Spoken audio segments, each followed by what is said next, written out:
Welcome back to the BASCHAMANIA podcast. Justin Basch here as always. Hand up. This audio today, not the best. Did not realize that my son had played with the gain on my interface, and it sounds like the microphone is in my mouth. So I tried editing the audio a bit, had my team play with it a little bit to see if we can make it listenable and digestible. It does sound like I'm right on top of the microphone at times. And I, again, tried editing it the best I can. I think it's listenable. I apologize that it's not the standard quality, but give it a listen. It was a fun show as we talked all things the upcoming college season. We went weight by weight in his crystal ball rankings, gave our opinions, talked about things a bit, talked about the team race at the end. Will Penn State have 7 in the finals?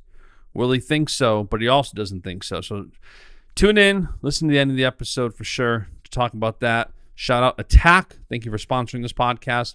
ATAC Attack, where video game stats meets real life training. Download the Attack app in the Apple App Store, Google Play Store, and level up today. They'll give you your levels on strength, agility, flexibility, you name it. Super cool app, helps you level up, achieve the best fitness possible. Download Attack. Thank you to Attack for sponsoring this podcast. And again, apologies on the audio quality. We'll be back to normal next time. I see what he did. We've made adjustments already. I'm sure this sounds better than what you're about to listen to, but hopefully it's not too bad and you guys can still enjoy the show. All right, enjoy. We are live, BASCHAMANIA 213, Bash in the Brain, and this is an episode I've been asking for, the fans have been asking for. I've gave my opinions many times about rankings. I think they're useless except for fandom. I think they're very important for fandom and seeding, and I like that Crystal Ball incorporates the fan side because it's where you think they should go. And one of the things we'll dive into is freshmen and where you think people can be, because as you know, my wife said, "What the hell's a Crystal Ball show?" I said it's rankings, but with Willie's feelings in there, and I get to criticize his feelings and give mine. So it's the best. You know, it's the first week. I'm really excited. I got the crystal ball out this morning, and I wanted to get it out sooner, and I would have gotten it out sooner, but there was so much delay with the Iowa news. It's supposed to be out tomorrow, and then it can be sort of definitive. You know, if they're good, they'll go back in. If they're not, then I have them the way I have them. But it was great watching some wrestling last weekend and seeing the pecking order of things and getting just a little bit more data. And, you know, now the first update of regular season updates came in the rankings, and I see some people like complaining and bitching and moaning. And it's that's the good thing about Crystal Ball, because everybody technically could have their own crystal ball rankings if they wanted to do it. It's a lot of time and effort and research and stuff like that. But when you know, I got a text this morning, Drake Ayala's too low. Yeah, probably in the regular rankings he is. I said, check crystal ball. And then the person was like, yeah, that looks about right. Right. So it's like, rankings have a process, and they'll usually get to it. But yeah, it's fun. It's fun all around. That's why rankings, like, I like them, but I find myself in that same trap where it's like, again, I like rankings for the fandom side where you can see where guys stack up and this and that. But then if you have an inclination that one guy should be better or worse than his seed, then you just naturally get, by the way, shout out Jacob Casper, WWE Raw contract. He's the man. Did you see in one of his matches, he actually shot like a single leg? He's crazy. He shot a single leg takedown. It was great. He's living his dream from the first time he came on this podcast, and he was talking about how bad he wanted to be where he's at right now. It's incredible to see him living his dream. So shout out Jacob Casper. I had to rock his shirt today. Yeah, by the way, speaking of the Iowa gambling news, notably, none of those Iowa guys are in for the Pharaoh.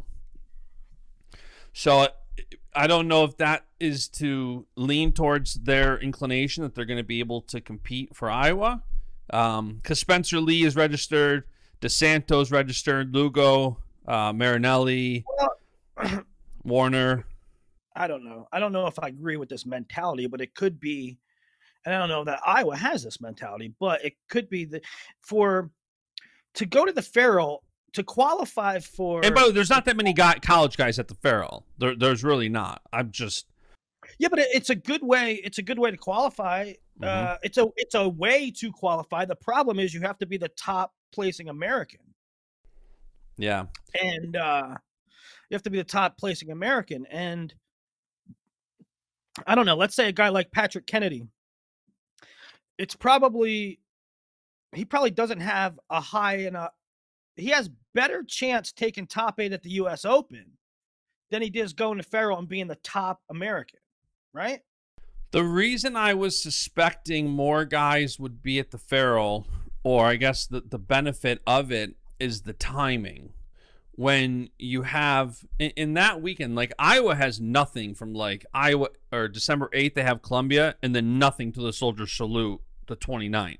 So there's a gap in their schedule where they could go, but giant pivot. That's another thing too. I mean, Iowa does nothing during the first semester anymore. Yeah. Iowa State's probably the only thing. And I think Iowa State's going to win that duel. I don't know. I don't think so, but we'll see. We'll have to do a preview show. That'll be a good one. Yeah. Yep. I don't know. I have to break it down. But, tomorrow we know, or should know. You have Iowa State way too low on the team. Way too low. On the team. On the crystal ball. They should not be 12th. On the crystal ball team. Do you want to get to team first or after the weights? Let's get to it. Let's get to it after. Okay, then we'll say that. Let's just dive right into 125. Let's dive into the rankings. Otherwise, we're going to go on an hour-long senior level tangent. Okay. All right, so these are your rankings. You give the breakdown. This is your thing. I'm just going to give commentary. That's one of the fun parts of doing the show. Okay. At 125, I still have Ramos as the favorite to right out of the gate. Controversy. NCAA title. I know he lost to Marcus Blaze. I really don't care. There are now the wrestling world collectively lost its mind last week because a person that beat Spencer Lee lost to a junior in high school, who then lost the next round. I think that's part of it too. Yeah. To me, it's just one match. It was a scoreless, or it was a one overtime, I think, right? Situation, right? Yeah, it was overtime. I don't think it means the end of the world for Matt Ramos to a guy that beat Spencer Lee. That also being said, and this is what makes great wrestling great, is like you can't simultaneously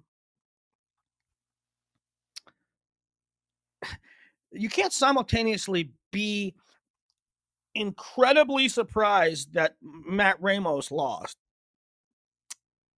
And if you know what his NCAA tournament was and while he beat Spencer Lee, look at the matches leading up to that. 1-point win, last second takedown win. He can be in close matches. So he was in a close match with Marcus Blaze.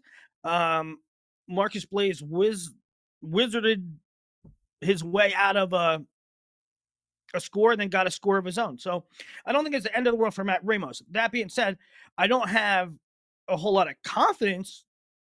I'm glad you brought up the word confidence because that was my next point I was going to segue into. Maybe this can finish your thought here.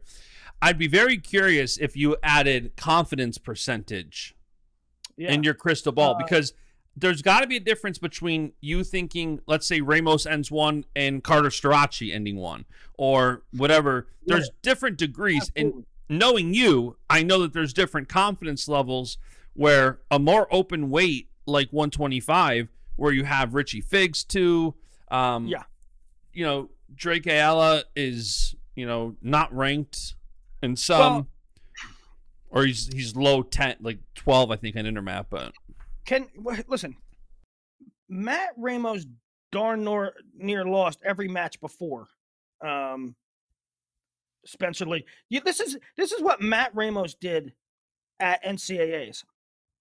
6 5 overtime over Jarrett Trombley. Over Jarrett Trombley, who is NC State's technically backup. The only reason he was starting was because Jacob Camacho got injured. Okay? He won 8-7 the next match over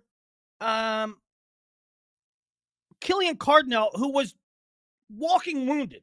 7th-year senior walking wounded. He beat Nico Provo, who had 11 losses last year, 3-2. And you're telling me you're surprised that Marcus Blaze, number one, was in a match with him? Aren't you making an argument not to have him winning NCAAs this year? Okay, so here's my rationale for it.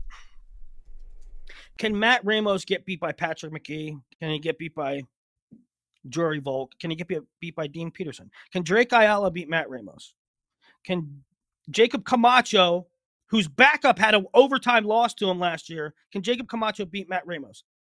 Matt Ramos could lose to any of these guys, and I would not be surprised at all.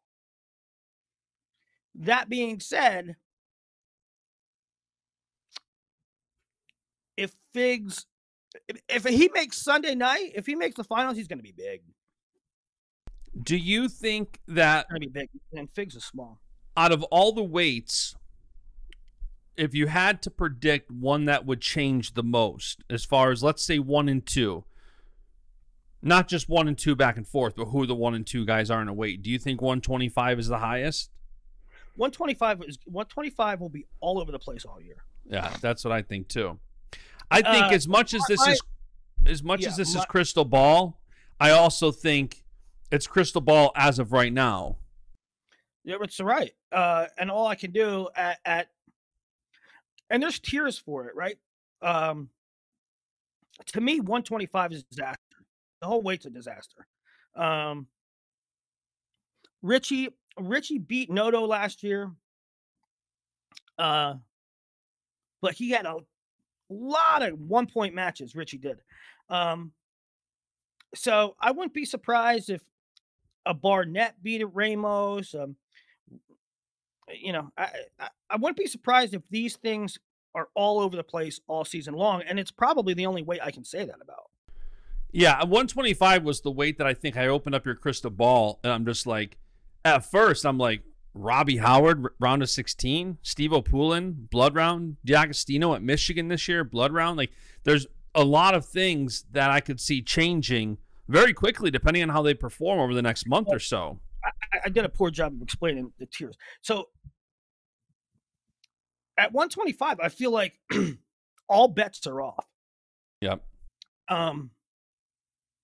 All bets are off because you have Noto, who took 4th last year, but he got beat by Richie Figs, who was a backup to Brandon Courtney. You got Eddie Van Tresca, who came out of nowhere and turned it on at NCAAs. Drake Ayala's back. Jacob Camacho, whose backup did great last year, won the ACCs. He's a year removed from anybody really seeing him because he tore his Achilles or his ACL or something. Patrick McKee, always dangerous. Dean Peterson got a year under his belt. D'Agostino was walking wounded last year, so you didn't really get a good look at what he was, right? He could be a 5th or 6th year senior that's should be sent out to pasture, or he could come out and say, you know what, last year I was badly injured all year. This year I'm back, and he could be 3rd, right? Jory Volk, true freshman last year, he's back. He could be a lot better. Braden Palmer won that bracket, right? Braden Palmer comes from Chattanooga, 133 national qualifier, was 2-2 at 133. He comes down to 125. He goes in a tournament with the national finalist Matt Ramos. Ramos gets beat. Braden Palmer beats that guy. Okay, so what is he? Robbie Howard's talented but always injured. This is a thing. This is a weight where anything can happen, and I wouldn't be surprised. And it's not like that at other weights. Other weights, there are tiers, clear-cut tiers where Yeah, something may happen within these top 5 that you don't quite see, but they're clearly the top 5 guys. Then you go like 6 to 10, right? No, something could happen those, but not like this. Like if DiAugustino was 3rd and I have him blood round, not surprising. Dean Peterson gets up there. Braden Palmer, AAs, and I have him in the round of 16 now. Not surprising. Chaos here. Yeah, 25 is going to be chaos. Yeah, Robbie Howard, I'm Penn State fan, so obviously I'm hopeful for a great year for him. It's going to be interesting to see how he's recovered from his injuries. You know, that's the big thing. Like you said, he's been injured a lot. Can he get healthy? And there are a lot of 25 also. 25 also has probably the most guys on the outside looking in that could be a thing. There was a lot of weights in that I went through when in the process of doing this, where I was like, man, I can't get this guy in. I mean, a lot of weights where I said, I can't find a 16th guy. Like, I don't have confidence in putting a 16th guy in here. Not at 25. At 25, I had problems like leaving guys out. Brandon Kaler's a former AA. Braxton Brown had really good wins last year. Eli Griffin from Cal Baptist looked really good. Caleb Smith from Nebraska. A freshman from Oklahoma State, Troy Spratley. Noah Certain, who beat Spratley last year from Missouri. So not only is 125 a crapshoot in confidence picks, it's also a crapshoot in the sheer number of bodies that are a thing. Yeah, one person I'm optimistic for is Steve O'Poulin. Mm-hmm. I think, he had a pretty good season. I think he ended up winning Big 12s last year. And he's young. Seeing where he can make jumps. I mean, he's only, I think last year was his redshirt freshman year, so he's a sophomore this year. I'm high on that kid. He's a stud. Right. He's another one that could, if Steve-O, he was blood round last year. If Steve-O takes 6, is anybody surprised? No. I think, I think Jacob Camacho could be really high. I'm really high on Jacob Camacho right now. Yeah, he's a stud. I know I say stud and hammer a lot, and people cry about it, but he's a stud. The kid is just, he's always in the match. When you're watching Camacho wrestle, it's never like, you don't really count him out. Kid's going to bring it. Yeah. So a lot of uncertainty here. I mean, part of the shtick with the crystal ball is I'm telling you what's going to happen, and the regular rankings don't. Like the regular rankings are, based on what has happened, and I'm telling you what's going to happen in crystal ball. I'll admit 125 is ripe for chaos. Poulin also, I'm looking at back in NCAA brackets. He had that draw where he had Eddie Van Treska lost in sudden victory 4-2. Yeah. These 125 is going to be a fun weight. It's one of those turnover years where you had Spencer Lee, and it was Spencer Lee next topic for 4 years, 5 years, 6 years, whatever it was. And now it's so wide open. 125 is going to be a super fun weight this year. You went from a time when it was like all-time great brackets with Suriano and Spencer Lee and Thomas Gilman and Nate Tomasello, and now there's a lot of parity, right? Yeah. Spencer Lee, Patrick Glory was always a thing. So, and now you're right. It's a turnover year at the weight. Yeah, because when you figure all those guys you mentioned, a lot of them were in the bracket at the same time. Aside from Matt Ramos, who's a finalist, the rest of these guys are lower in the finishing place. What they finished last year. You have Ramos, who was second. Figs did not qualify, no, because Brandon Courtney. Then you have Noto, who took 4th. Van Treska 7th, and the other 4 top 8 guys were all blood round. And you know what? There's 3 returning AAs at the weight. Well, there's 5 if you count McKee and DiAugustino doing it in the past. But there's 3 returning from last year, and they were all first-time AAs. So there's not a lot of consistency there. Yeah. Yeah, it's going to be a good year. Shout out Anthony Noto, too. Always rooting for those Section 5 kids. All right, let's go on to 33. On the 33, you have to go Vito 1, Dayton Fix 2. I went Nagel 3. Latona just lost to an unranked guy, but he lost to an unranked guy last year and still placed. So I still have him at 4. I really like Kai Oreen from NC State. I thought he made massive jumps last year. He did. I don't think he was on my radar. Maybe as like a blood round type, but the 2 and 2, or not a blood round, but a 2 and 2 type. But he really made jumps and got on the podium 8th last year. I have McGonigal or Crookham, whoever starts there at Lehigh at 6. And then I think there's a drop off. Chris Cannon wasn't quite himself last year at Northwestern. Now he's at Michigan. Nick Bouzakis just lost twice and lost twice badly. And I still have him in. I think maybe he figures it out. But to me, there's a clear drop-off after that. I was going to say, Bouzakis, too, also is kind of, you're talking about the parity at 125. There's not a lot. There's a big gap after the top 5-6 guys here where, it's hard to be too confident in any of the other guys to replace a Bouzakis who's very talented.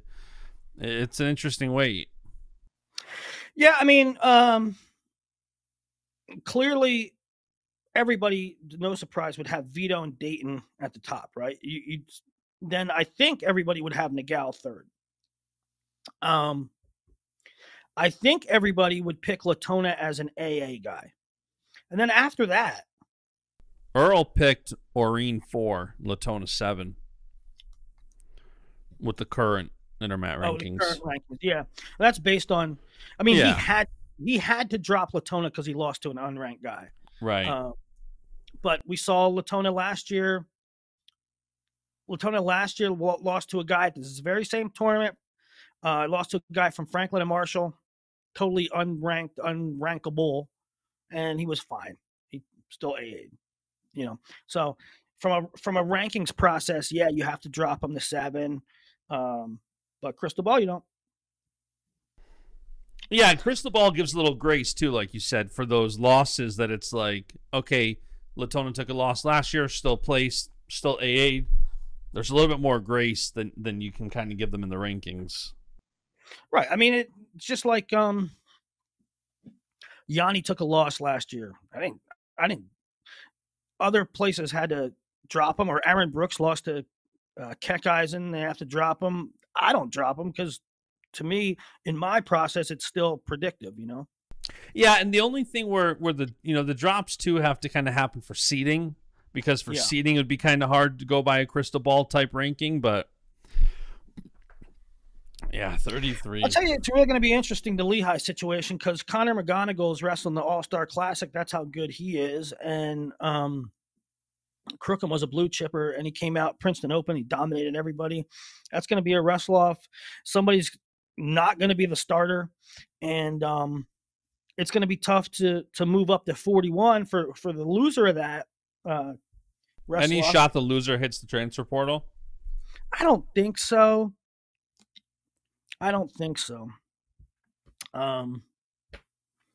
McGonigal's sort of entrenched there. He's been there forever. And Crookham, he's right there in the Lehigh Valley. I mean, he could, but I think he likes, and Pat Santoro is such a great guy. So I think they'll figure it out. Yeah. But, like I said, after that, after 6, I think it really all bets are off after that. Kolioko's in the mix. I don't see Teskey as an AA. I see him, 1 or 2 matches away from placing. Sort of interesting / young / uninspiring after maybe Kolioko. Are you, when we were at NCAAs together in Detroit, you were Michigan Willie. Are you bearish on Michigan this year? You got these 2 transfers. You got, Chris Cannon transferred from Northwestern at 7, He's at Michigan this year. And then you had DiAgostino transferring to Michigan in the blood round. Sometimes when you see these seniors transfer later, it can go a couple different ways. You saw it where, Penn State, for example, Max Dean transfers, has a little bit of that Penn State jump with the Penn State coaching, national champion. On the other hand, you had Drew Hildebrandt come in, and I don't think he scored a point for Penn State in NCAA. So what's your thoughts on these Michigan transfers? Early into the crystal ball, it looks like you're not too bullish on a Michigan effect. I know that DiAgostino was banged up last year, so I have no idea what to make of him. And the data has shown that what you just said, it could go one of two ways. You could say, okay, this is my last ride, and I'm going all out, and you max your potential and you take fourth, right? Yeah. Or you get into the throes of war in late February, early March, and you're like, man, I am cooked, and it not pan out well. And frankly, that's what I saw out of DiAgostino and Cannon last year, was that they just looked run down. And I don't know if they're run down like for their career, or they were just run down in that particular moment and they were injured. I know DiAgostino was, but I'd imagine that Coach Bourmet and staff would try to limit their reps this year, keep them fresh. In the Big Ten, you almost can't do that. I mean, you're going to have to wrestle in some duels, and then you're going to have to wrestle in the conference tournament. And there ain't no skating by in the Big Ten. There isn't. And another question I had for you at this weight is, with 33, for example, you have Aaron Nagao third. And I think that's the right place to put him. I think Vito is looking like, we just saw on the world level how dialed in he is right now. Dayton Fix is one of the best in the world. He's a world medalist. I think he's hungry to finally get that NCAA championship. And then you have Nagao third, who, from a Penn State fan perspective, I think you're excited if he can get third and get those points for Penn State. I think that is a proper expectation. But I don't think unless he falls off and does an All-American, it's going to be hard to jump levels when it's Fix and Aruja before you, where, last year's two losses in NCAAs were to Fix and Roman. So Fix right above him, and then Roman, winning national championships 2 years in a row and then falling in the finals last year to Vito. But yeah, I'm very curious to see. Nagao's a great kid. I really like him. Yeah, Nagao, I mean, his proximity and scores to Roman and Dayton suggests that he's right there. He's third, right? You slot him in third. But, he could take fifth or seventh, right? And then maybe the next year contend for a title. I like him to win the Big Ten title. When you look at who's at that weight, I mean, I'll tell you what, the Big Ten at 133 is not great. Yeah, it's not great. You got Nagao, who's currently ranked third in the country. Cannon, the next guy is Cannon at 8, and Teskey at 9. I mean, Teskey's the third highest ranked Big Ten guy, and he went 1 and 2 at NCAAs. That never happens in the Big Ten. Yeah, it's crazy. And who knows? We could see some of these guys like, Chris Cannon is, like you said, you don't really know where to slot him kind of right now based on being banged up and all that. So it's going to be interesting for sure. Another note here that I didn't see anybody comment on yet is that I don't have Lucas Bird in. And I don't know what the question. I don't know what the status of him is. Part of me thinks, I've heard rumors that he might not go this year, and I think the Broncos are both taking Olympics, so I think maybe Illinois could be taking all their guys taking a year off. A lot of their studs taking a year off, because they could put out a really nice lineup next year with Bird, the Broncos, Edmund Ruth, Cannon Webster, their blue chip recruit, Braden Scholes, Fargo champ. They could put out a nice squad, but I don't have Bird in as of yet. Do you think that, I don't remember exactly because it was very, between COVID, everything else, it seems like it was ages ago. It seems like Olympic red shirts are down this year, especially the top guys. And I was thinking about it, and it seems like it's kind of the COVID effect where, talking to some of these guys, it's like they just want to be done with college. They lost a year. You got Brooks coming back. He doesn't want to stick around for 2 more years in college. You got Carter who wants to move on to, MMA. Those were 2 names that are being thrown around a lot. It's obvious by now they're not taking a red shirt. Were you surprised? It seems like more of the guys who took an Olympic red shirt kind of wanted to just red shirt, but they're taking the Olympic because it's a safer route. Yeah, I mean, and honestly, a lot of the guys with the legitimate shots, legitimate, like there's guys that want to take red shirts, to let the weight clear out or to take a break. Correct. Or to, I don't know, to make their team better the next year. The guys with the legit shots, the Vitos, the Daytons, the Carters, the Brookses, they're all wrestling. They're all wrestling. Yep. Were you surprised by that at all? Again, I think it's COVID. I think these guys kind of had an extra year already. They don't want to stick around. I'm not surprised because of COVID. That's why. Yeah. I understand it. There are situations. 141 is kind of straightforward, I think. I got Real Woods number 1. I went straight 1, 2, 3, 4 intermat rankings. Woods, Bartlett, McNeil, Hardy. I think they're sort of a tier. Cole Matthews could break into that tier, I believe. Clay Carlson I have at 6. He actually took 5th. And I know a lot of people, a lot of fans that look at Crystal Ball are going to say, well, this kid placed higher than this kid last year and you have him lower. Yeah, that happens every year, guys. Right? Every year, a guy that took 5th gets outplaced by the guy that took 8th last year. That happens. Number 1, because matchups are so close. Number 2, because of the way the brackets played out. Like Clay Carlson, he took 5th, but he had 2 defaults to him. Brock Hardy defaulted to him. Somebody else defaulted to him. Jesse Mendez at 7, coming up in weight. Vince Cornella at 8. He only went 1 and 2 last year. I got him in. I got him in at the 8. And Cornell, now I might be overvaluing Cornella. I also have Brett Unger as an AA, but Cornell I have, and we'll get to that in the team part, but I have them with 7 AAs and taking 2nd place. Yeah, this weight seems pretty more straightforward. This is one of those weights that I think could move around a bit less throughout the year. I think especially when Real Woods and Bo Bartlett 1 and 2, they're going to wrestle up to 3 times this year between the dual Big Tens, NCAAs.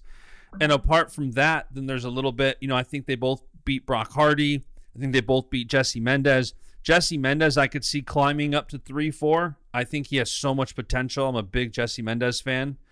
But again, guys like Lachlan McNeil have been wrestling awesome. So it's like, yeah, there could be some moving around there, but this is a pretty straightforward weight where, some of these, CJ Composto, I'm curious to see what he can do. Yeah, Composto, he was 8th 2 years ago. He took a gray shirt last year. He was an All-American 2 years ago. So he's interesting.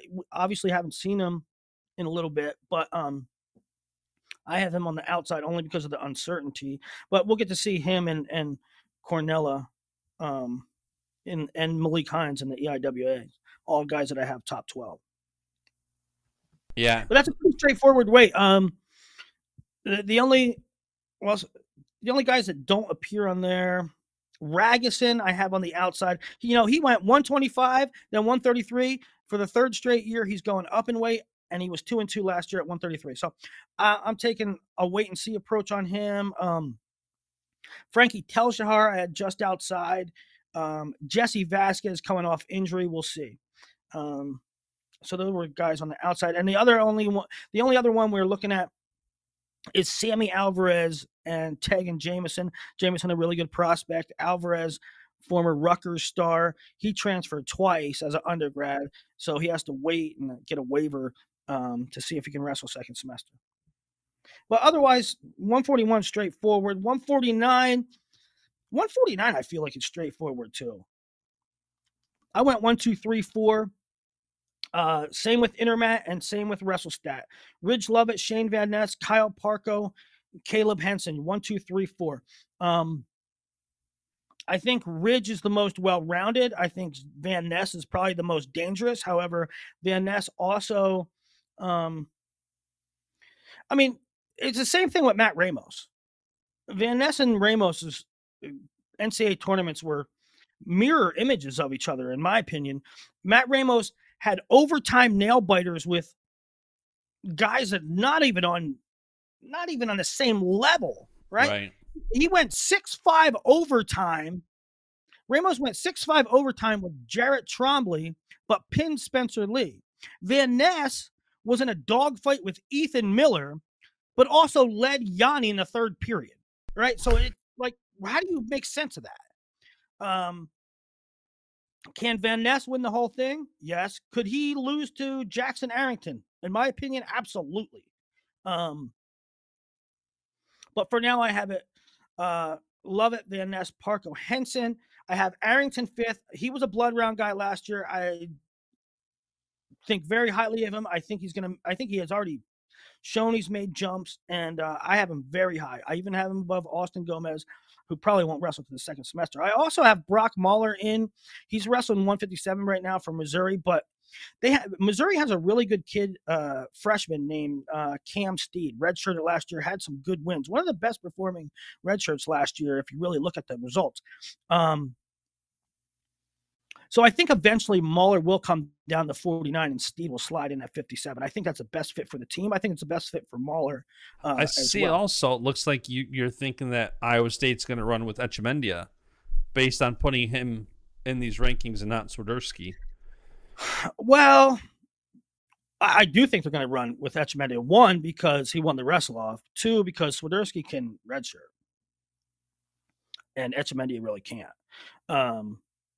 And I think it would probably do Swiderski good to take a red shirt. That being said, I don't know. Echamendia could cause a big upset. I worry about his gas tank. I worry about his riding ability. So that's that. Anybody else at 149? Not really. Jordan Williams, I think, could be a fringe guy. Drew Roberts, a freshman from Minnesota, could be a fringe guy. Jaden Scott could be a fringe guy. But 149, really top heavy. Really top heavy. 157, to me, this is the deepest weight. To me, this is the deepest weight without a hardcore front runner. I have it Haynes, Rob, Teamer, Shapiro, Scott, Andonian, Franek, Luan. Every one of those has AA'd. So you add Michael Blockus in, who I have in the blood round. He was an AA at 49. So you have 8 former returning All-Americans, and Meyer Shapiro, who is one of the best prospects ever.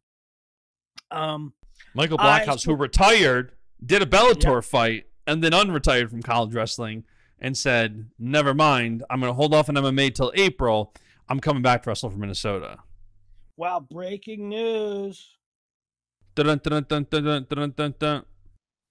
Cody Merrill just announced to Oklahoma State.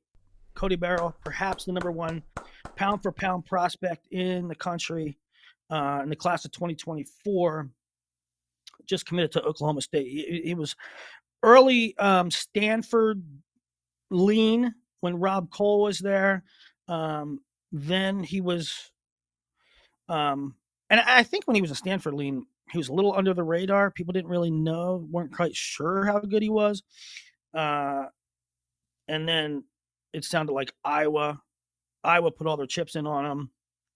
Oklahoma State went hard after him. It sounded like he just announced to Oklahoma State. Maybe a little bit of the Daniel Cormier connection. We're going to have to make a graphic in real time while we do this. Yeah, 57 is so deep. I mean, looking at some of these guys, you know, I know Intermat, for example, has Franek ranked second. Yeah, and I know the Iowa fans are going to hate on me for this. No, they're always totally rational. But listen, I know he's ranked second on Intermat. He's the highest returning placer other than Levi. He did beat Peyton Robb, but Peyton Robb had the flesh-eating disease when he wrestled that match. You ever heard of it? Just the flesh-eating disease.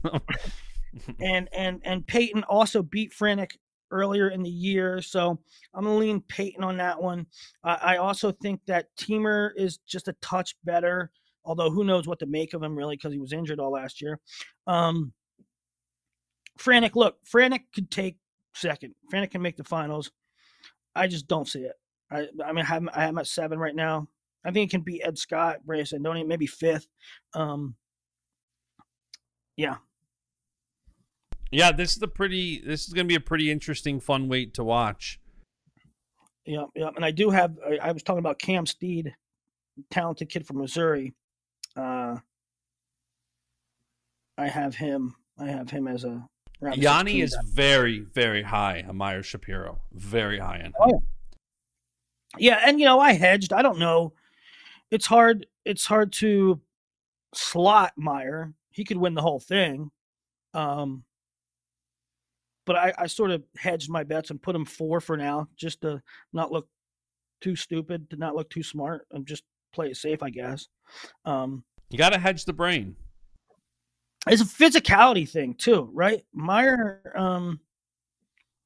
might be more talented, more athletic, more higher wrestling IQ than all of them in each category, but this is his first crack at it. He's never wrestled on an NCAA floor before. He's never been through the grind. These guys have. 165, again, straightforward weight, and I think clear tiers here.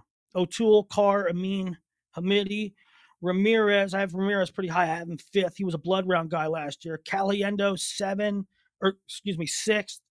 6th. And again, the Iowa fans could get on me and say, why do you have Caliendo at 6 behind Ramirez when Caliendo placed and Ramirez didn't? Well, Ramirez had a brutal draw. Yeah, I mean, I think at this weight, you're going to get more noise from Penn State fans with Facundo. Well, Facundo had a bad postseason last year, but Facundo and Ramirez had a really weird. They both got upset the first round, so they had to wrestle first round of wrestlebacks, which screwed everything up. But this is a weight too. The last 4 was really hard to get guys in. Antrell Taylor, or not hard to get guys in. Excuse me. Hard to find guys that you can make a case for. Antrell Taylor, and I got Antrell Taylor in. He's going to be undersized, but if you look at the guys that Bubba Wilson beat last year, and Bubba Wilson was a 2-2 guy, and I have Antrell Taylor going 2-2.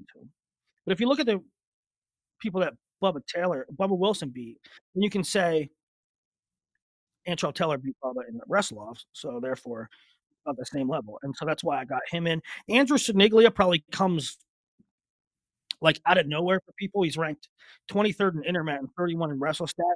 He was one of the best high schoolers I saw the year coming out, and I just think the cut to 57 the last few years have been brutal on him.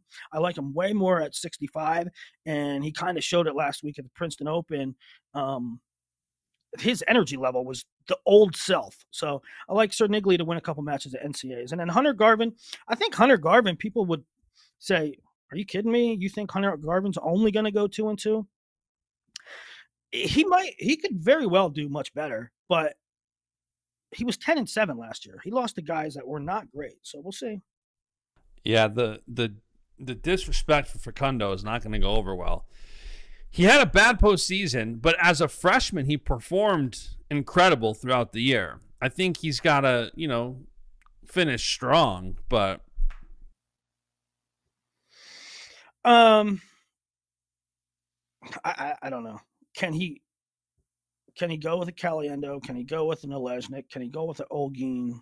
I mean, sure, but you got and you have to string them all together, right? No, on a one match basis, can you beat any of those guys? Sure, absolutely. Can you string them back to back to back? And he lost a lot of close matches last year. He lost to Carr 4-2. He lost to Julian, or no. He wrestled really well that match. That really was well. The match in New Orleans. Yeah, that was a good and Big Tens, like he lost 3-1, 3-2 back to back to Bubba Wilson and Carson Karchula. Like he got to find his offense. He's in a very good room to make jumps. And I think we see a big jump from him this year. I get your crystal ball ranking, but I think we see big jumps from him. I think he wins those close matches this year. Yeah.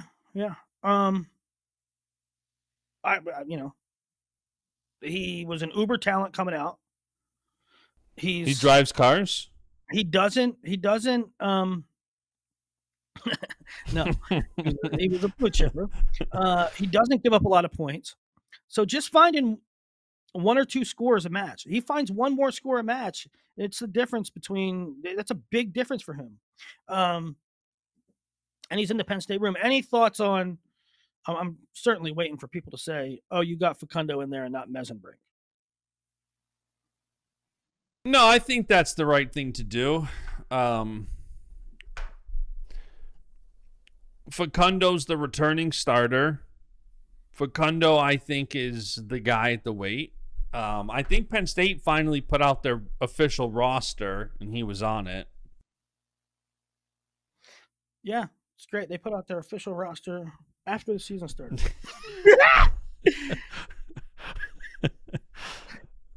Oh, man. Yeah, and Mesenbrink also was listed as 57-65 on their official roster. Yeah, I just can't see them putting Mesenbrink at 57. I don't see Levi going up. What I see is Haynes Facundo this year. Next year, Haynes, Mesenbrink, Facundo 74 if Carter's gone. Go back and listen to the last episode. Or if Carter moves up. Yeah, right. Right. So, okay. Yes, the rest of this is...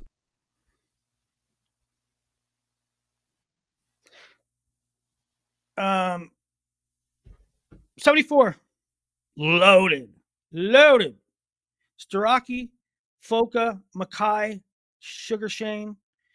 But everybody kind of has those guys in the same group of four. I have Whitlake 5. I think Whitlake's finally at the right weight. He spent 2 or 3 years at 65, sucking down hard. 3 NCAA champs in those top 4. 3. Mm-hmm. Yeah. And Foka, who beat Lewis for the 3rd place. 5 NCAA titles among those 3. 3 from Carter, obviously.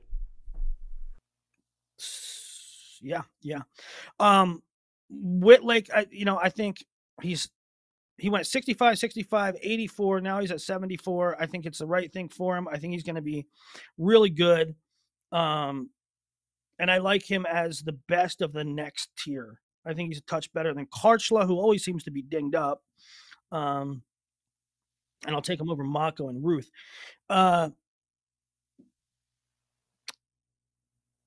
And I you know what? It's a weight where I don't see anybody really breaking through. Maybe Devos or Braden Thompson. Braden Thompson's an interesting prospect, a lot like Alex Facundo in that he's really sound positionally. A bread and butter type of offense, doesn't take a whole lot of risk, doesn't give up scores. The key is going to be finding 1 or 2 spots a match to get a score. So I think Braden Thompson could be in that mix. But it's tough. It's tough too because a guy like Carson Karchula, who's so tough and is, I think a wild card to do absolutely anything. But let's say, for example, you have him at 6.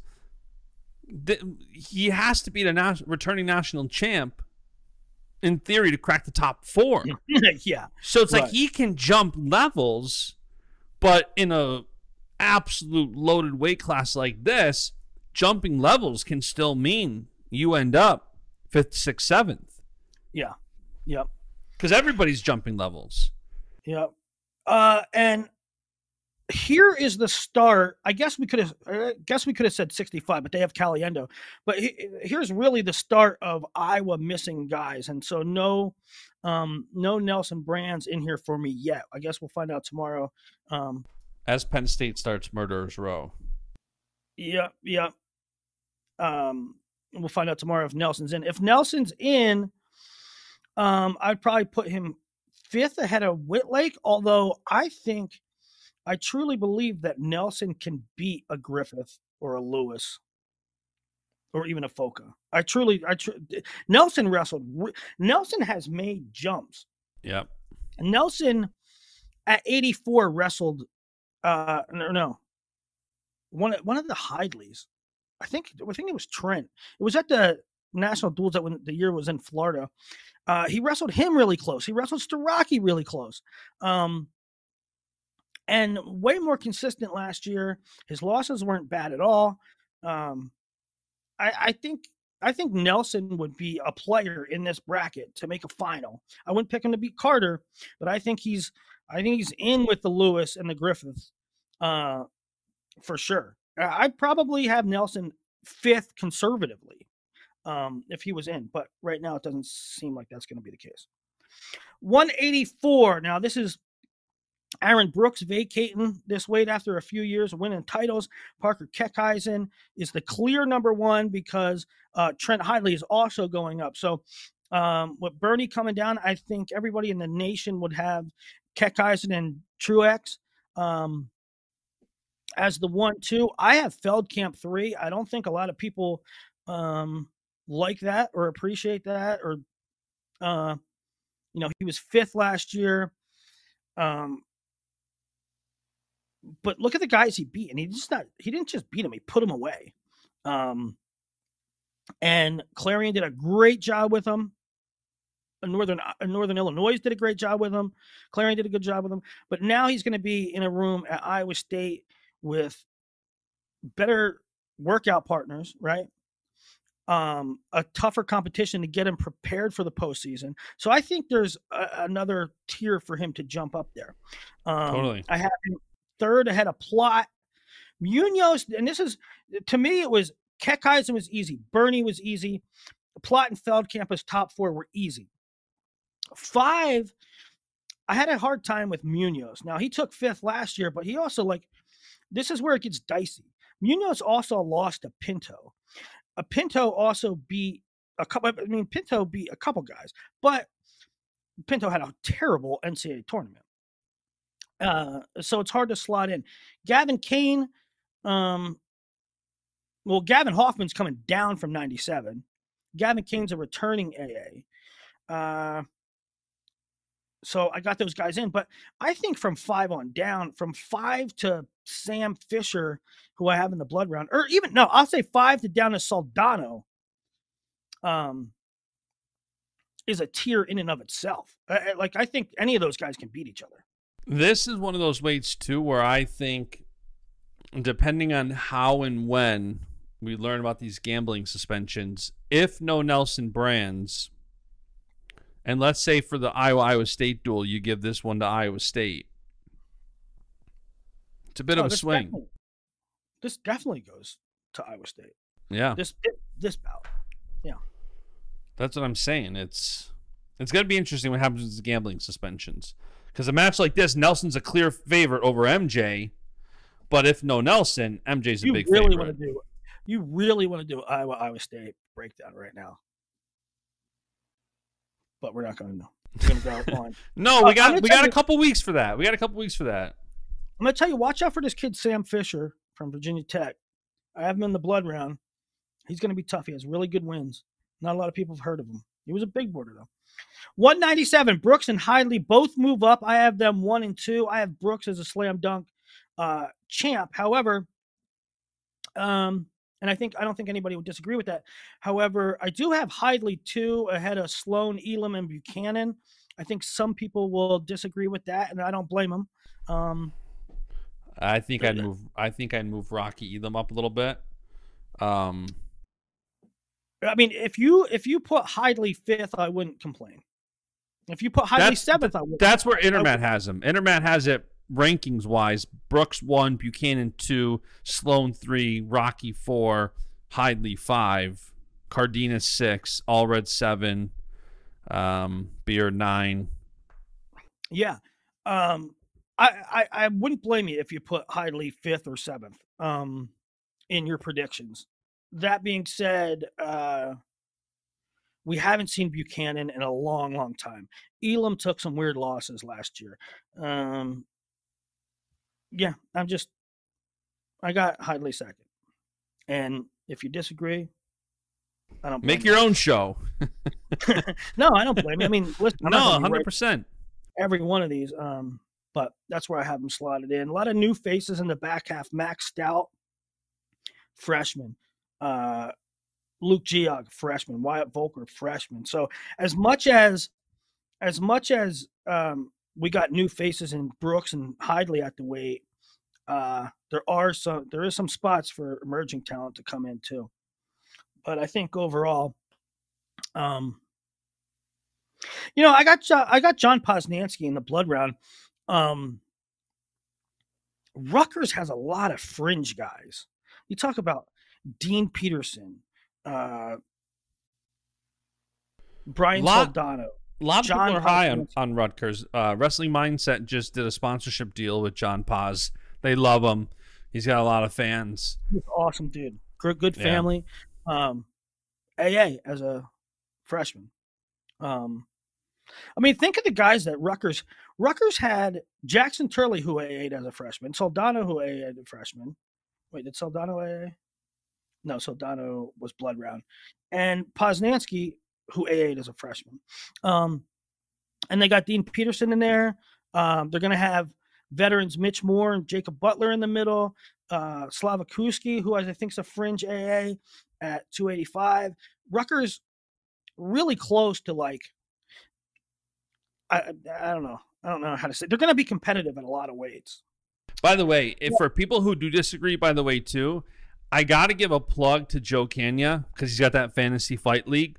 And if you do disagree with where these guys are and stuff, they've got an awesome tool and a platform where you can go and it's like fantasy football for wrestling. You can pick your guys, you can pick your lineups. That's a fun contribution to the sport. I hope he keeps going with that because when you're talking about people who disagree with this, go make your fantasy picks and track it throughout the year. Yeah. Yeah, it's great stuff. I love doing it. Joe Kenya is awesome. We need more people like that doing unique things in the sport. Mm-hmm. I'm not a big fantasy guy, but I pay close attention to what he does. Actually, I'm streaming.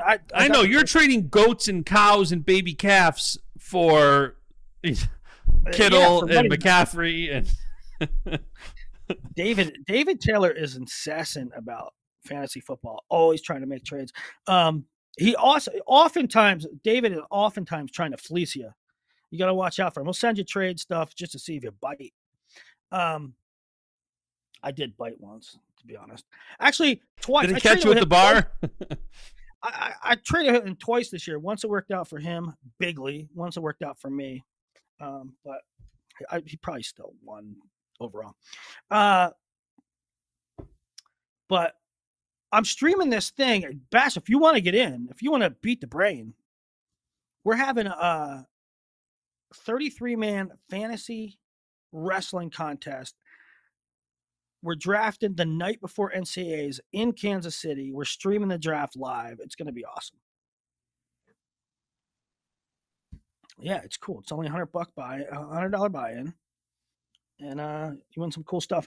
All right, heavyweight. I have Hendrickson over Kirkfleet. I don't know why. And you know what I did I don't know if Penn State fans noticed this. We get that match in 2 weeks, by the way. I'm super excited for that. I just had Wyatt on the podcast last week.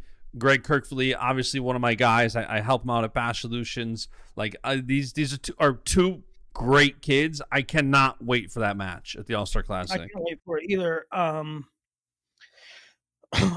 But Penn State fans, when they notice this, they probably won't be happy, or they're going to call me an idiot. But if you have a guy 1 and 2, it's like this is where I think it's like if you had Kirk 6, 5, sure, throw a fit.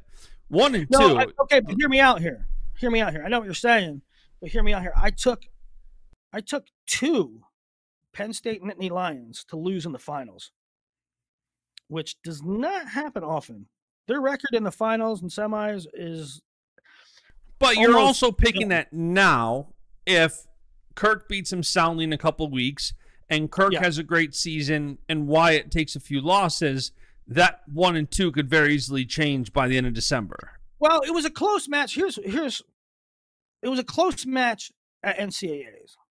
Who knows what we'll get going forward, but it was a close match at NCAAs, and Wyatt really got good reps this summer. Training, I mean, he got to be like really dialed in, really peaked.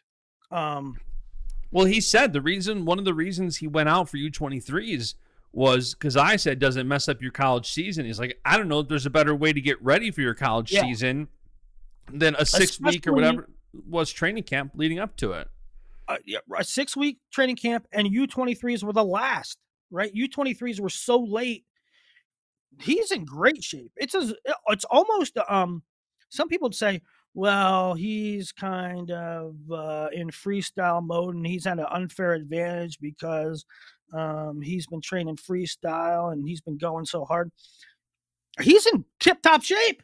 And by the way, Mason Paris, who won the Hodge, only beat Wyatt 4-2. Wyatt is right there. Him and Kirk. Yeah. I'm excited for the battles this year that I hope we get to see from them. But if I don't care what school you're looking at this as a fan of, Kirk 1-2, Wyatt 1-2, whatever. Very interesting tidbit that you have AJ Ferrari slotted in here. That's based on no inside information. Both wrestling and at heavyweight. That's based on no inside information whatsoever. It's based on a couple things. There's 2 Ferrari younger brothers going to Iowa. We know that. Which, to me, says AJ's probably going to go there. There's a lot of rumors that he's going to go there, and there's a lot of indications that make sense for him to go there. That's part number 1. Part number 2 is I just don't see him cutting down to 197. I'd like to know what he walks around at right now. Probably walks around between 225 and 240. Like that's a good, 225 to 235. Is he going to cut 30 pounds to make 197 when part 3? It sounds like Cassiope's going to be gone. All those things add up to where would AJ wrestle? What's most likely? And to me, it's most likely if all of the above are true, if 1, 2, and 3 are true, AJ, I would wrestle at heavyweight. You're really leaning towards these Iowa guys are done for the year, huh? Yeah. That's the current word on the street is that they're done. The roller coaster of trying to keep up with this is crazy because 1 minute it looks like the NCAA is going to loosen the punishment and they'll be able to compete, and it's an absolute roller coaster. But it sounds like throughout this whole episode you're leaning towards not seeing those guys this year. Yeah, I mean, when it first got announced that Iowa had suspensions and some wrestlers were involved, my first reaction was they bet on Caitlin Clark and they're done. And then that's exactly what it sounded like. It sounded like they bet on Caitlin Clark and they're done. Then it sounded like, no, there's light at the end of the tunnel, and it's going to be fine. And it's going to get resolved. They're going to so everybody said, okay, great, they can wrestle now. And I don't know if it's true because hell, I didn't know what the other stuff was true. But now the vibe, I mean, you can look at it on the Hawkeye report, on the wrestling message boards. They're all preparing that tomorrow they're going to be suspended. So I should have the graphic ready to go.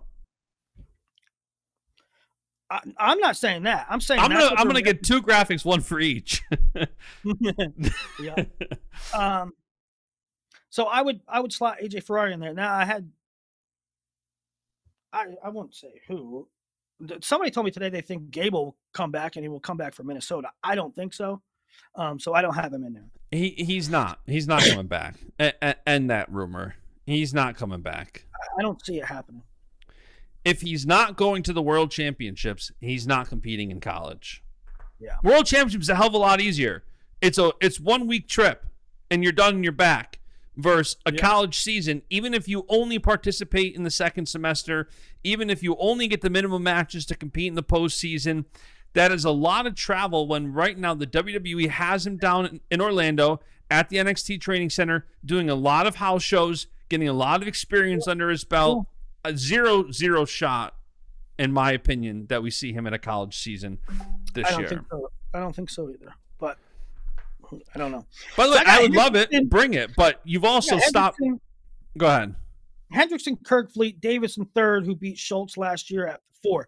AJ Ferrari, wild card. I don't know if I'm right or wrong. I have him 5th. I think it's tough to project AJ Ferrari, who won 1-point matches at 97 2 years ago. I think it's an unrealistic expectation to slot him ahead of Hendrickson and Kirkfleet and Davidson and Schultz, who have all been really great lately. I do not think it's a bridge too far to slot him over freshman Nick Feldman, freshman Dayton Pitzer, Zach Elam, who's been, good, not great. I think Ferrari can go with him. I mean, I think Ferrari could go with a lot of these guys, but I can't slot him ahead of Schultz, Davidson, Kirkfleet, or Hendrickson. Do you agree with that? Yeah. No, I agree. And I think, Rutgers right back in this weight with an interesting addition. Right. They got Blood Round and R16 guys all over the place. So it's good. All right, so let's get to teams. Penn State I have, and on one hand, it's a historically good team, projected to be a historically good team with 8 All-Americans. I don't know how many finalists. I should have counted. I got Nagau's third, but 41. What's 41? How many finalists do I have? I got Bartlett, 1 finalist. Van Ness, 2 runners-up. Haynes, 3 finalists. 74, 84, 7 finalists? Is that what I have? Penn State Willie. Okay, Penn State Willie, let me tell you something. That's not going to happen. That's not going to happen. Penn State is not going to have 7 finalists. Right now, you have to slot them there. There is no way. Well, don't say no way. This lineup and this year, if anybody's going to do it, it can happen. Don't say no way. Wow, you know what I just realized? 8 AAs, all 8 are top 3. In the projection. They're going to break the record this year, aren't they? They'll probably. No, I don't know. I don't think they will. What's the record? There's no way that they're putting 7 in the finals. All right, let's talk about it. Let's high level overview real quick. You've got in the finals, you've got Kirkfleet, who's currently ranked 2nd. Very likely that Kirk could be in the finals. That's 1. Yeah, Brooks, 3-time NCAA champ. Put him in there. Same with Carter. So there's 3 in the finals. 84. Why is Kirk next topic finals? You got him ranked 2nd. I think he can beat.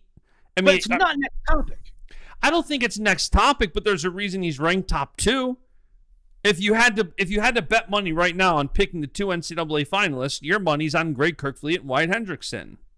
Yes, but my money would not be on 7 finalists. Ignore 7 finalists because that's what your math says. This is your system, weight by weight. You didn't pick the finalists. That won't happen. But that won't happen. Somebody will get picked off. Or somebody like Facundo can go on a run. Facundo's not making the finals, bro. Clip that. Clip it. Clip it and send it to the Penn State. Send it to Rec Hall. I am the conductor. I am the conductor on the Alex Facundo fan train. But he's not making the finals this year. I don't know if you've heard of Keegan O'Toole and David Carr. Listen, I agree with you. I'm just saying, like, if you're going to say that a top guy isn't going to make it, you could also make an argument that Penn State has put guys in the finals that other people wouldn't think they're going to be in the finals, and they do it time and time again this past decade. I agree with you. I think the likelihood that somebody like a Shane Van Ness takes a loss to Kyle Parko, and now Van Ness is... I get it. But if you have 7 guys ranked top 2, there is odds that are somewhat decent that it could happen. It would be plus money. Oh, easily. Big plus money. Plus money. So the odds are that it's not going to happen. If it's plus money, the odds are that it's not going to happen. Well, you're not going to have a 7-leg parlay that's minus money. You're just not. That's just... I know. That's my point. But what I'm saying is it still very well could happen. It's just, yes, it's not going to be easy. If you pick 7 NFL favorites for Sunday, the 7 top favorites, it's not likely that all 7 are going to win, of course. I know. That's why I'm saying I don't think it's going to happen. Listen, if I had to guess, I think Penn State puts 5 in the finals again. Okay, there you go. But I'm not ruling out 7. We're arguing about 7, and you're saying 5. I'll go with 5. Yeah, I think 5 is a very safe number given the talent. By the way, pool. I don't want to give you any more ammo, but would it be out of the realm of possibility that Nagel beats Dayton? Because that's where he's slotted right now. I think it depends on how much Nagel can. It's supposed to be a layup for you. As a Penn State fan, you're supposed to say, "Yeah, I told you. See, there's another one." Well, I'm trying to be realistic. I think Nagel, and we talked about this earlier, can these transfers, and not just the Penn State kids, but can these transfers jump levels? If Nagel can jump a level from where he was last year when he's training with guys like Zane and Gilman and Roman and all these senior level guys, can he make that jump? Yes. And if he makes that jump, can he beat Vito or Fix? Absolutely. Right. And that would be 8. But I don't see them getting. I don't think I see them getting 7. Maybe 5. Maybe 6. Not 7. Yes, we can agree 7 is unlikely, but I don't think it's as unlikely as you, who your big wrestling brain put 7 in the finals, doing the data one weight at a time. Yeah, individually, that's where they project. Collectively, tough to bat 1,000. Oh, without a doubt. But as I said, Penn State's resume in the semis and the finals. What's more likely, Iowa has 2 or Penn State has 7? Well, right now it's a lock for 1 for Iowa. Iowa's not going to have 2. I would lean 2 if Ferrari wrestled. Ferrari could potentially. I'd lean towards that. Could happen. Could or would? Could. I don't think Ferrari could. I wouldn't pick would. No, could. I think Ferrari is a beast at 97. I think in my head he's low 200s, and I think Schultz, Davison, Kirk, and Wyatt all beat him at heavyweight. See, I think he's in a really weird position where he's probably... I think it's Brooks Ferrari in the finals at 97 if he goes down. I think he's probably in between weights, and I think because there's no cast, he might as well go heavyweight and not cut 30 pounds to make 197. But who knows? And I'm with you that I think his margins at 197 were too small for me to think he can give up weight and go unscathed. Agreed. Yeah. So for that, I mean, didn't Snyder try going up to 285 and even Snyder couldn't do it? No, he did do it. He did do it. Snyder beat Gwiz. Oh, all-time match. Okay, so Penn State with 8 AAs and approaching a record scoring. I'm thinking of Snyder's loss to Gatson. I know there's always that one loss that got me with Snyder. It was the Gatson loss at 97 his freshman year. I have in second with 95 and 7 AAs. Jonathan Lowe on the blood round. So they could really do. Now there's fringe guys. There's Unger that I have 8th, and a lot of guys that are right on the bubble of an AA. But Cornell, I bet you Cornell has 6 AAs. Michigan brings in 5 AA transfers, and I have them 3rd with 76 and 6 overall AAs. NC State with a nice group, 71 and 5 AAs. Iowa currently, now I was in sort of a nice spot if you think. Iowa 5th with 69 points and 5 AAs, and that's with AJ, but it's without any of the. Without Abe Assad, Tony Cassiope.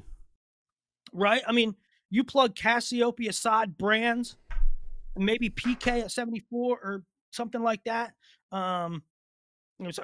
Anyway, without all those parts, I was still 5th. If they get those guys back, they're a podium team. Virginia Tech, a really nice group. 5 AAs I have projected for them and 68 points. Missouri, Nebraska, Arizona State, Ohio State round out the top 10. Now, you said you think I'm low balling. Iowa State hit me. I got 49 points, 2 AAs. Tell me what am I missing here? Yeah, I mean, as we go through the weights, weight by weight, you don't seem off. In my head, Iowa State had such a good young team last year, and in my head, they're making big jumps, and, can they crack top 7, top 6? And they don't have Swiderski in. They don't have Panero Johnson in. They don't have Marcus Coleman. Younger moved up from 97 to heavyweight. So a lot of moving parts there for Iowa State. I do think they're a pretty darn good dual meet team. I do think they have some upside with maybe the Frost brothers. Maybe Terrakina can put a good year together. But if Terrakina could AA, that would be huge. And that weight, he could at that weight. Yeah. That's the weight we were saying is the most in flux. The Frost brothers are kind of in lux. Echemendia, kind of yet to be determined. Chittum, I'm high on Chittum. Chittum's a beast. I think he AAs. I was thinking about it when we were going through the weights and Chittum. I think Chittum AAs, but again, when I look at the top 8, it's just hard when you have Levi Payton, Rob Teamer, Shapiro, Ed Scott, Bryce Antoni, and Jared Franick, Will Luan. It's hard to make the argument right now that Chittum's going to beat those guys to AA, but I look at Chittum and I say he's all-American talent all day. I think Chittum's a Michael Blockus right now, right? Really, he's there, but now if Chittum beat Luan, or I don't know, I just don't see. I can't slot him in agree. Guys like Corey Teamer, right? I was thinking about that when we were talking about the weight, and I'm like, man, I'm high on Chittum. Something that even Chase Seldate, could he do something and crack the top 8? But with blood round last year, Cardenas blood round last year, and Cardenas had a bad draw with, he hit P. Robert. Who did he hit? Cardenas had a tough draw. He hit somebody really early, Franick or P. Rob, and I don't know. Well, we'll see. It's tough because hell, we haven't seen Chittum in a real high level folk style match in a while. Yeah, I'm going through. So Carr, obviously, I pick him in the finals. MJ Gayton, I don't know where he's gonna land at 74. I mean, I guess you're not off. We don't know what Feldkamp's gonna do. You obviously have him third, AAing. Yeah, I guess it's a wait and see. What does WrestleStat have the duel at? I'm curious. Their dual predictions are always fun. Well, the problem is they have it 2012 right now. They have Ayala beating Terakina 9-4, Teskey beating Frost 8-5, Woods majoring Jacob Frost, Victor Voinovich over Echemendia 10-3, Franek over Chittum with a major, Carr decisioning Caliendo. They got Nelson Brands in here. So right. That's it's gonna be off on here. Right, they got answers. They got Nelson Brands over MJ. They got Abe Assad over Will Feldkamp. They got Iowa 20-12.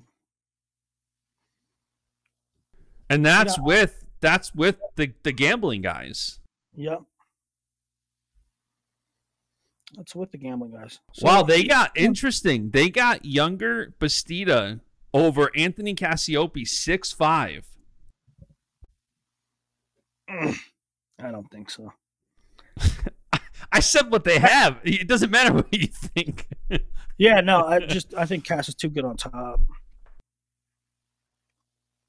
for that to happen. Yeah, so that's I guess we'll know tomorrow, but that's going to be one of those early dates on the calendar for me. That's, as everybody says, circled on the calendar. So 26th in just under 3 weeks. We'll know a lot more tomorrow. I have a feeling WrestleStat's going to be making some dual prediction changes based on where you're leading. We'll see. I can't wait to finally get some clarity. I hope some of those guys can wrestle. I really want to see Nelson Brands wrestle. I think he's been making such great jumps. I want to see him be able to compete. That being said, I don't have a whole lot of hope. I don't know. Yeah. Well, that's the season preview. That's the Crystal Ball first ranking update discussion. Let us know what you think. You better get your accommodations for Kansas City, bud. I'm trying. And you're going to do the draft with us live on Mat Scouts. Yeah, I mean, that sounds like a fun time. Attaboy. I'm probably in on that. How can I say no? All right, guys. That's the show. We're excited for more wrestling. We'll have to do like a Crystal Ball follow-up in a couple weeks. Once there's like an adequate amount of changes in Crystal Ball, it'll be fun to do a show about it. Right. So, all right. That's today's show, everybody. See ya. And the beat goes on.